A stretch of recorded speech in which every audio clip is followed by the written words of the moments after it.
Nicolas, on vous annonçait depuis longtemps au PSG, pratiquement depuis le début du projet, content que ça se soit enfin réalisé.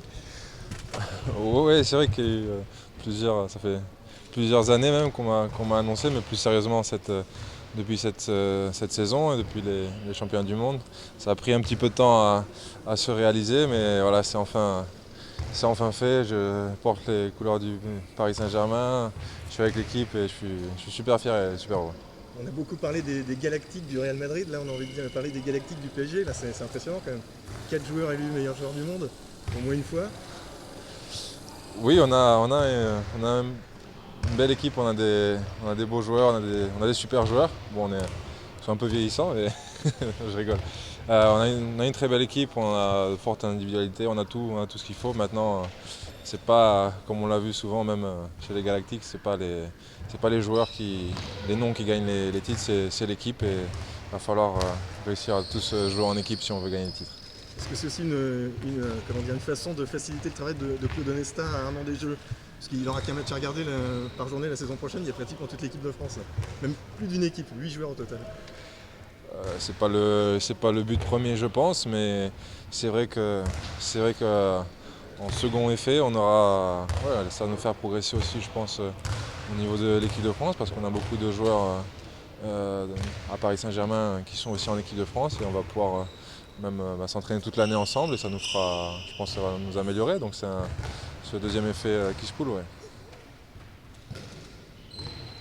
Nicolas, ce départ au Qatar, la fin de la semaine, qu'est-ce que vous attendez? C'est-à-dire aller à Asparia, c'est quoi pour vous cette préparation en 3 ans qu'on se retrouve?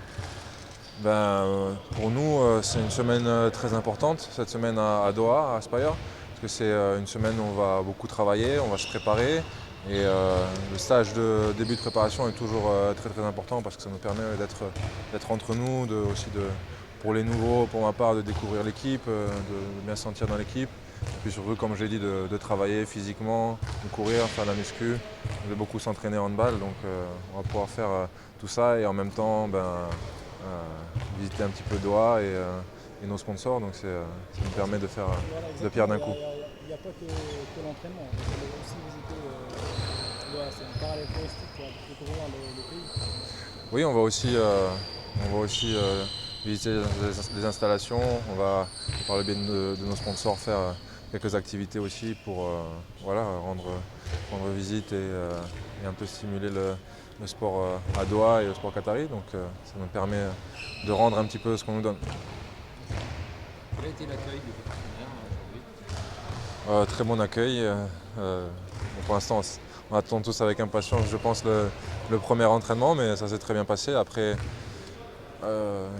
c'était plutôt facile pour moi parce que la plupart de mes coéquipiers, je les connais soit de l'équipe de France, soit des grands tournois avec les équipes nationales avec lesquelles on a joué, ou il y a pas mal aussi de joueurs avec qui j'ai joué par le passé. Donc c'est pas un environnement, c'est un environnement nouveau, mais je ne suis pas non plus dépaysé. Alors, est-ce que quand on arrive comme ça dans le club, il y a toujours l'épreuve du bisutage? Est-ce que tu vas avoir droit à ça? Tu y as déjà eu droit? Tu vas y avoir droit?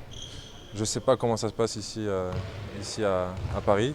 Je sais qu'à Barcelone, c'était voilà, le repas des nouveaux, c'était une tradition. Les nouveaux qui payaient un repas pour toute l'équipe et qui se présentaient et pour passer une bonne soirée avec l'équipe. Je sais pas, je connais pas la tradition à Paris, donc j'attends de voir. Lucas, déjà comment s'est passé l'arrivée au Paris Saint-Germain ces premières heures avec ton nouveau club? Ça s'est très bien passé. J'avais hâte de commencer, même si ce n'est pas encore vraiment le cas, puisqu'on a fait plutôt des photos, des réunions jusqu'à présent. Mais je suis très, très heureux d'avoir rejoint mes nouveaux coéquipiers. J'arrive dans un cadre où je connais déjà quelques joueurs que j'ai fréquenté en équipe de France, mais je suis vraiment très heureux de pouvoir faire mon entrée ici au Paris Saint-Germain et j'ai vraiment hâte de débuter l'entraînement et les compétitions par la suite. Quand tu vois un peu l'effectif qu'il y a aujourd'hui, c'est quasiment une équipe nationale qui est sur le terrain. Oui, de toute façon, il faut ça de nos jours pour pouvoir rivaliser sur la scène européenne, ce que nous on a envie de faire.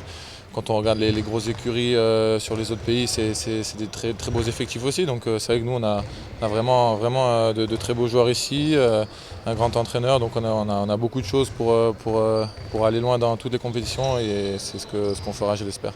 Lucas, tu connais bien les deux recrues principales du PSG avec toi, à savoir Nico et le coach, qu'est-ce qu'ils peuvent apporter l'un et l'autre à ce club? Je dirais que Noka, dans un premier temps, c'est quelqu'un qui a beaucoup d'expérience, qui a évolué pendant longtemps en Bundesliga, qui a tout remporté, quelqu'un avec un très fort charisme. Donc je pense vraiment que c'est quelqu'un qui arrive à fédérer autour de lui et j'espère que ça se fera ici aussi. Et puis après, Nicolas, tout le monde connaît ses qualités, c'est un leader, un gagnant, voilà, quelqu'un qui veut rien laisser aux autres. Donc c'est vraiment deux atouts de poids pour cette équipe et j'espère que cette mayonnaise va prendre le plus vite possible. Lucas, avec le juge de paix, ça va être la Ligue des Champions cette saison parce que le suspense du championnat de France en prend un coup quand même avec cette équipe, cette armada. Ouais, moi je dirais pas ça. Tout d'abord parce que quand on a un effectif comme ça, une équipe comme ça, forcément quand les adversaires se démultiplient entre guillemets, sont toujours à 120%, donc tu es jamais à l'abri d'une surprise parce que les mecs vont jouer leur vie contre toi. Donc nous ça sera comme ça toutes les semaines. Faudra à chaque fois remettre le bleu de chauffe et on n'est jamais à l'abri de surprises ou de défaites. Donc non, le championnat n'est pas du tout joué avant d'avoir commencé. Il va falloir vraiment être solide de notre part parce qu'il y a des grosses écuries maintenant en France aussi. Aller jouer à Chambéry, aller jouer à Montpellier, aller jouer à Nantes, c'est jamais facile et il faudra vraiment être solide, je pense. Le fait un peu d'être une succursale de l'équipe de France avec 8 joueurs, là, c'est de bon augure pour Rio, là, ça permet de travailler les automatismes. Oui, moi pour l'instant c'est pas encore ce à quoi je pense. Je pense vraiment à mon intégration ici à Paris, à mon club de Paris. Donc forcément, si ça se passe bien ici, ça aura des répercussions aussi sur l'équipe de France. Mais même si pour l'instant on n'a pas vraiment besoin vu les résultats qu'il y a là. Mais voilà, pour l'instant je me concentre ici et je vais essayer de m'intégrer au plus vite et pour pouvoir apporter mon savoir-faire. Tu es meilleur toi aux côtés de ton frère? Je pense que tout le monde est meilleur aux côtés de mon frère quand on a un joueur comme ça qui nous tire. Après, moi, je pense qu'avoir fait ces saisons à Aix-en-Provence m'ont fait beaucoup de bien. J'ai vraiment grandi, acquis beaucoup d'expérience et voilà, je me sens prêt à franchir une nouvelle étape et j'ai vraiment hâte que ça commence. Est-ce que tu as parlé sur le futur rôle avec le coach? Non, pour l'instant, aucun de nous n'a pu avoir de discussion avec lui. C'est vraiment des choses qui vont se faire au fur et à mesure, des matchs, des entraînements et tout cela se précisera en venant. Merci.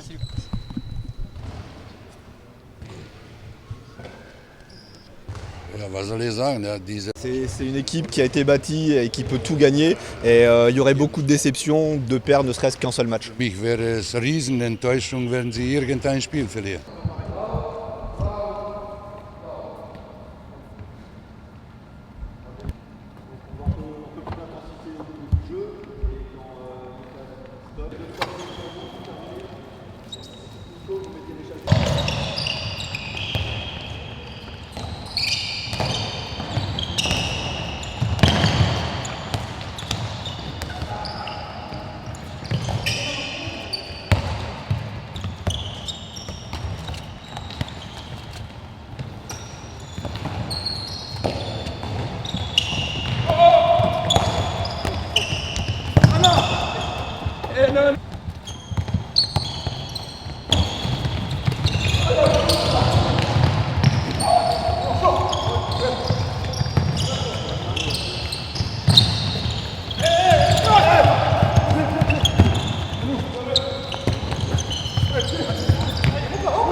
Dove si va?